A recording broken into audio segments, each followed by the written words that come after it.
ভারতের বিপক্ষে 2026 সালের টি-20 বিশ্বকাপের ম্যাচ বয়কটের সিদ্ধান্তকে বাংলাদেশের প্রতি সংহতির বহিঃপ্রকাশ হিসেবে উল্লেখ করেছেন পাকিস্তানের প্রধানমন্ত্রী শেহবাজ শরীফ। তিনি বলেন, টি-20 বিশ্বকাপ নিয়ে আমরা খুব পরিষ্কার অবস্থান নিয়েছি। আমাদের সম্পূর্ণভাবে বাংলাদেশের পাশে দাঁড়ানো উচিত।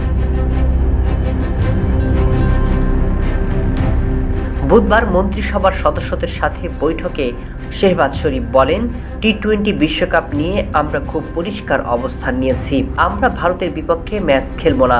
আমাদের সম্পূর্ণভাবে বাংলাদেশের পাশে দাঁড়ানো উচিত।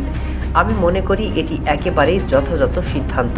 এর আগে পাকিস্তান জানায় 2026 টি-20 বিশ্বকাপে তারা অংশ নেবে, তবে ভারতের বিপক্ষে নির্ধারিত ম্যাচে মাঠে নামবে না। ক্রিকইনফো জানিয়েছে, প্রধানমন্ত্রীর বক্তব্যে স্পষ্ট হয়েছে যে এই বয়কটের সিদ্ধান্ত বাংলাদেশের টি-20 বিশ্বকাপ থেকে বাদ পড়ার ঘটনার সাথে সরাসরি যুক্ত। এর আগে বাংলাদেশ সরকার নিরাপত্তাজনিত কারণে দলকে ভারতে পাঠাতে অস্বীকৃতি জানালে আইসিসি তাদের টুর্নামেন্ট থেকে বাদ দেয়।